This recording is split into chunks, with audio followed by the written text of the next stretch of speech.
ام سيليا اهلا وسهلا. اهلا. ممكن اكلم فضيلة الشيخ؟ اتفضلي يا حبيبتي. اتفضلي يا فندم، تحت امرك. عندي سؤال بخصوص زوجي ما بيرضيش يصرف على بنتي اي شيء او عليا او على البيت عامة. انا متزوجة من 3 سنين، معايا بنتي سنة ونص، مش بيرضى يصرف علينا خالص. دايما في اهانة وفي ضرب، وهو انسان متعصب جامد.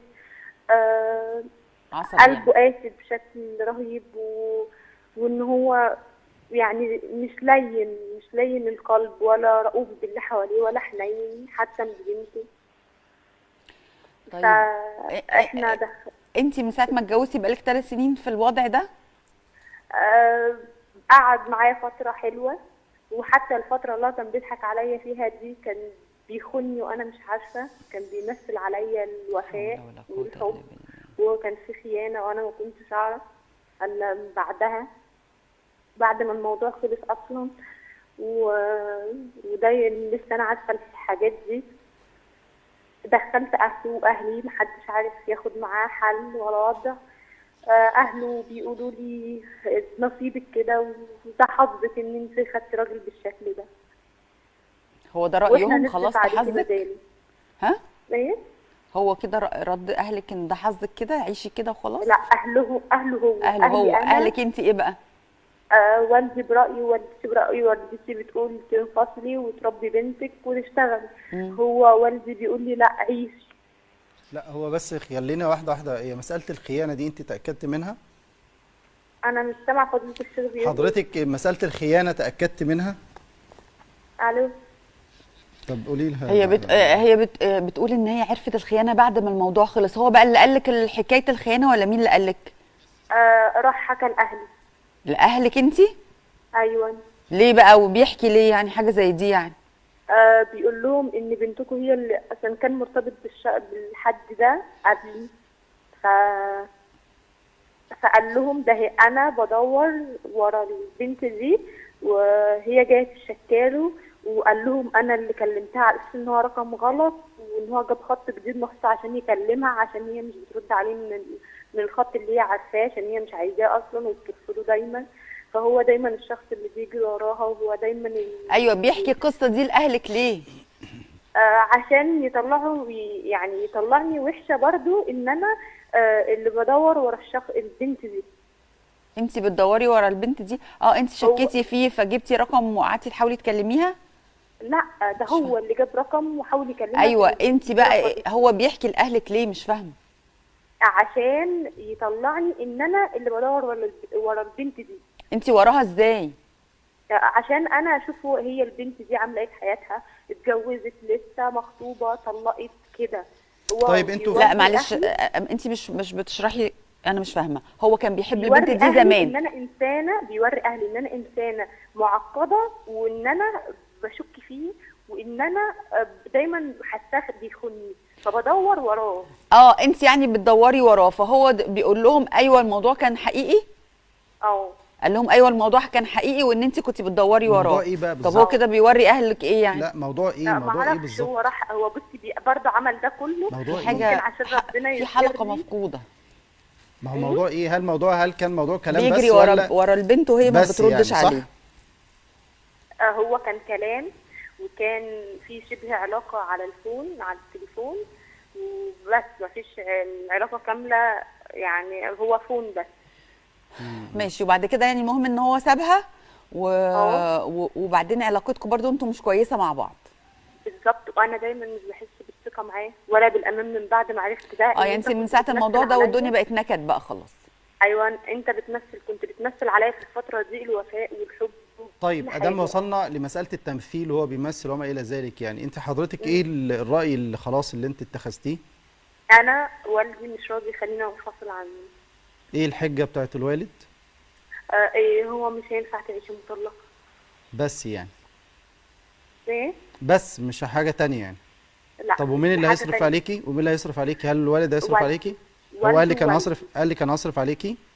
والده بيقول لي انا مش هقصر معاكي في شيء، ووالدي بيصرف عليا حاليا في الفتره اللي هو مش بيصرف عليا فيها. ايوه. انا وبنتي، ومش بيخليني اكمل فتره علاجي كمان. زائد ان هو انسان مش لين القلب خالص، مش ماشي، رؤوف. يعني انت عايزه ايه؟ انت عايزه ايه؟ انا دلوقتي عايزه حل، انا انفصل، اقنع والدي ازاي ان انا انفصل، احاول ازاي ان انا اغير منه، هو مش عايز يتغير. بابا بيقول لي حاولي تغيريه، حاولي ان انت تمشي حالك. طب وكل هو كلام والدك الأهل. ليه ما قعدش معاه ويتكلم معاه؟ والدي اتكلم معاه كتير جدا جدا جدا جدا جدا، يعني يحاول معاه يتكلم معاه. طب هو على بدل الاقل يعني لما يجي يتكلم معاه يبقى في اتفاق ما بينهم الاثنين، اتفاق مشروط، ان هو لابد اللي انت تنفق على بنتي مثلا قد كده. يعني ليه ما قالش؟ يقول لك انا دي اللي معايا وده حالتي، وهو قالها لي انت ما تستاهليش ان انا اصرف عليك. طب وانت لو طلقتي تقدري تشتغلي؟ ايوه، انا هسيب بنتي لانها سنه ونص مع والدتي وهخرج اشتغل، لكن هو هنا مش مخليني، مش بصرف، مش بيصرف عليا، يعني ما فيش، مش بيخليني مكمله علاجي. انا ما فيش صاحبتي فلوس، لكن انت بتعالج. ما اتكلمي مع باباكي ان انا مش هشيلك مسؤوليتي، انا هسيب بنتي مع امي وهروح اشتغل واجيب فلوس. والدي مبسوط ماديا ويقدر يصرف عليا، بيصرف عليا هنا. يعني فهو باباكي اصلا لازم، معاه فلوس، يعني ممكن يصرف عليكم. بس هو والدي فكرة كلها ان هو مش عايز يعيشني مطلقة بس. طب طيب وكمان معيشني ألم نفسي. يعني لو كان في ما انت فرصة مش هتعيشي طول عمرك مطلقه، انت عندك كام سنه؟ انا لسه عندي 21 سنة. طيب انت صغيره قوي في اول حياتك، باباكي بيظلمك يعني وهو بصراحة. عنده كام سنة؟ هو عنده 25 سنة. ماشي يا حبيبه قلبي. شفت ان اوحش حاجه في الدنيا الجواز بدري. بدري يعني قيديها كده بدري. ايوه، الجواز بدري ده اوحش حاجه في الدنيا. بيبقوا صغيرين ولا متحملين عشان ما فيش مسؤولية، ما فيش ولا مسؤولية متعلمين يعني ايه جواز، ولا فاهمين حاجه. سبحان الله. يعني هو انا اول وهي بتتكلم كده عمال اتذكر حديث النبي عليه الصلاة والسلام، يعني كفى بالمرء اثما ان يضيع من يعول يعني او من يقود. تخيلي اللي سيدنا النبي يقول له يا اخي كفايه بقى ذنوب. يعني تخيلي الانسان يصل الى درجه، عارفه لما يعمل بيقول له كفايه بقى اللي انت عملته ده، يعني زاد وغطى زي ما بيقولوا يعني. فكفى بالمرء اثما ان يضيع، يعني ان لم تاتي ربك يوم القيامه الا بهذه الذنوب، لا يعني كفايه هتقف ازاي قدام ربنا يعني. فخلي بالك وانتبه للمساله دي. وانا اعتقد ان هو مش فاهم ده. ليه هو مش فاهم ده؟ لأنه هو مش فاهم يعني إيه المسؤولية، ومش فاهم يعني إيه الزواج، ومش فاهم إن هو يعني دي آية من آيات ربنا سبحانه وتعالى، وإن سيدنا النبي عليه الصلاة والسلام وصى بالمرأة، وإن ربنا سبحانه وتعالى قال وبما أنفقوا من أموالهم. يعني أنت اداك صلاحيات مهمة جدا، فلا بد إن أنت تكون قد المسؤولية دي. اداك مسؤولية كبيرة جدا، فلا بد أن تكون يعني على قد المسؤولية والقيادة اللي أنت ربنا سبحانه وتعالى اداها لك. فأنت بتضيع كل ده. هو مش انا اظن يعني ان الزوج ده هو مش متخيل مدى المعصيه دي عامله ازاي. ليه؟ لان هو ما قراش ومحدش علمه. الحاجه الثالثه قضيه ان هي بتتكلم في قضيه القسوه. عارفه القسوه، يعني سبحان الله. النبي عليه الصلاه والسلام لما كان يجي يتكلم يقول حرم على النار كل هين اللين.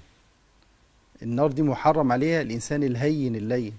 وربنا يقول لسيدنا النبي ولو كنت فظا غليظ القلب لانفضوا من حولك. ده بيقول للنبي. انت عارفه النبي عليه الصلاه والسلام اللي هو سيدنا النبي صلى الله عليه وسلم اللي هو الرحمه عليه الصلاه والسلام، اللي هو بيقول له انت يا محمد لو كنت فظ بس كده الناس هتنفض من حولك. ده هو رسول الله. طب واحنا بقيه الناس طب نعمل ايه؟ فانا اعتقد وانا ارى ان هو لا، لازم الاثنين دول يروحوا يقعدوا مع حد، يقعد يفلتر دماغهم شويه، يبداوا يتكلم معاهم، يشوف المشاكل فين ويحطوا النقط على الحروف، ايه السلبيات وايه الايجابيات. ممكن يجي منه ممكن يجي منه. الله عز وجل قال قد افلح من زكاها وقد خاب من دساها. وسيدنا النبي قال انما الحلم بالتحلم. ده سيدنا النبي قال لنا كده عليه الصلاه والسلام. فممكن يتدرب على ده، وممكن هي كمان تتدرب. في مشكله ما بينهم الاثنين يتدربوا على ده، خاصه ان هم لسه صغيرين. وادام في عندي مشكله الانفاق ان الوالد حل المشكله، بس خلي بالك ان الحل ده مؤقت، يعني مش حل دائم.